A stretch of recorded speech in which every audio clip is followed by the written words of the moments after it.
Hello friends, today I am going to start new course on basic to advanced Kali Linux. We are going through beginner to advanced level. So first of all, what is Kali Linux? Kali Linux is the most preferred operating system for professionals. Kali is an advanced Linux-based operating system, a collection of open source software that is used to perform different tasks within penetration testing, computer forensics, and security audits. Kali contains over 300 penetration testing and assessment tools. It supports a varieties of additional hardware such as wireless receivers and PCI hardware. It provides full-fledged development environment in C, Python and Ruby. It is customizable and open source. Kali comes as a downloadable iOS that can either be used as a live or a standalone operating system. Move to next, Kali Linux installation. To begin the installation, we need to download Kali Linux. Kali Linux is available for following format: iOS file based on system architecture x86 and x64, VMware image. It also provides AMR images. Kali can be either installed as a dual boot with existing operating system, or it can be set up as a virtual machine. I suggest you to beginner for a virtual machine. Let us begin the process of dual booting installation first. In 3 easy steps, you can install Kali Linux on your system as a dual option. First step, download and boot Kali Linux. Before you install Kali, you will need to check whether you have all of the following requirements. It contains minimum 12 GB of hardware space, at least 1 GB RAM for optimum performance. It will also run on 512 MB RAM. Bootable devices such as an optical drives or USB. Once you have checked the requirement, you can download a bootable ISO from its official website kalilinux.org. Once the download is completed, we will have to burn it to a disk or a USB. The disk or USB should be made bootable so that system can load it and set up from it. Next step is setting the dual boot option. Once our bootable media are ready, we are set to restart the system and boot from disk or USB. We will begin by selecting the live boot option. The operating system will start loading, and within a few minutes we will have our first look at the Kali desktop. Once the desktop is loaded, navigate the application, system, tools, administration, gparted, partition editor. So we are going to load Kali Linux. I use VMware for do that. File, new VMware machine, use typical. Next, install disk image. We are use Kali ISO mount. We locate Kali Linux ISO file. The next, Linux, select here Debian, and I have downloaded 32-bit from here. You can also download VMware image from here. Offensive security. Next, name our virtual machine. Next, allocate the disk space. 20 GB enough for me.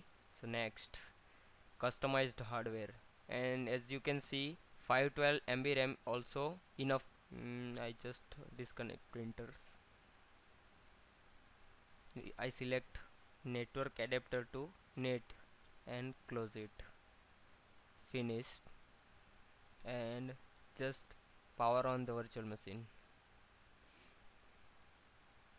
Now I select graphical installation, select the language English, select your location, configure the keyboard, it's American English for me. You can see it's checking for different configurations and file system. Type your host name, as always Mr. X, and continue. No domain, just press enter and enter your root password. Configuring the clock, getting the time from network time server. Now important thing is partition our disk. So we use entire partition in that case. So press enter and you can see here 21.5 GB of VMware. It's a virtual disk. Press enter and I suggest for a new user all file in one partition. You can do it separate, but I prefer use first option and press continue and it automatically create a partition extract for and swap partition and finish. Just write the change to disk and select yes and press enter and our installation process will be started. It take a time, so we move to our presentation. It's a different method than I show you.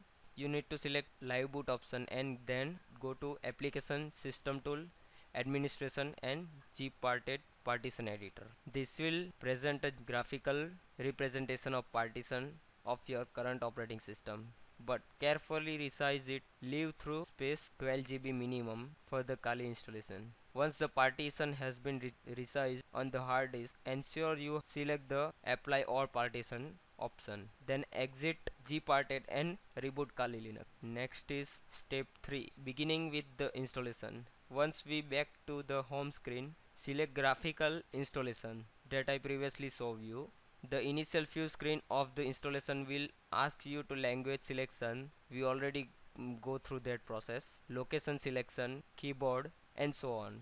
We need to carefully while setting up a root password. I know I use poor password. The default root password for Kali is Tor. For a dual boot only, keep in mind that the next important step is selecting the partition on the operating system. We will have to use the same unallocated space that we created moments ago using gparted.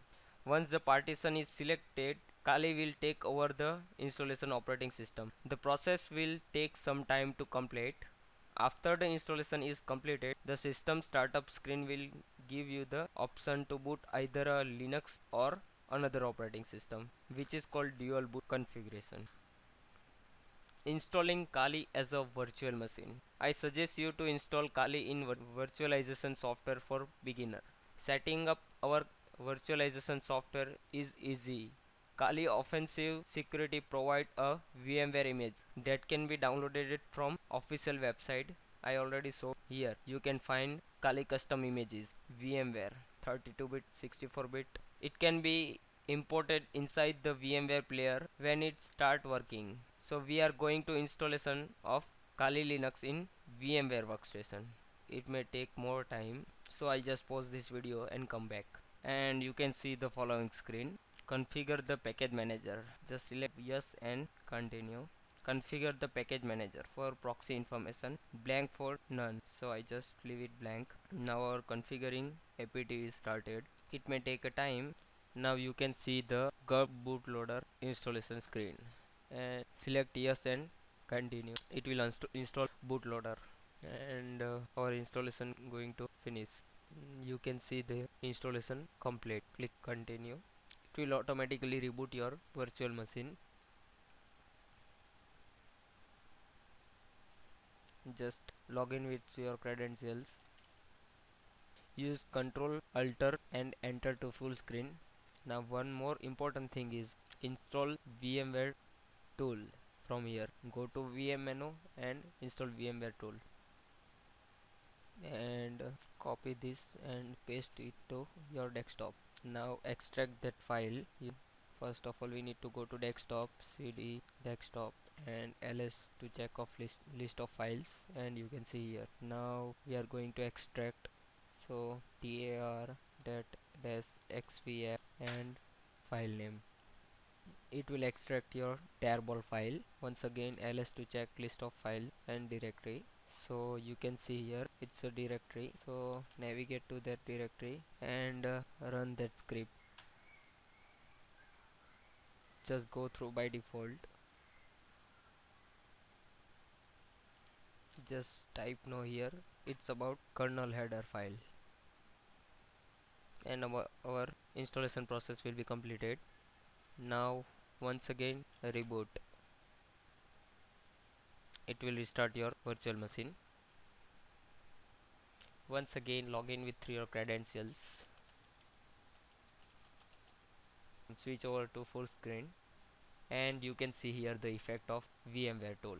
So that's all about installation Kali in VMware. Now one more important thing is update your Linux using apt-get update command. One more another command, apt-get upgrade. It will upgrade your newer version package. It may take a time. So that's all about part 1. Please subscribe and give your feedback, and thanks for watching this video. Thank you so much.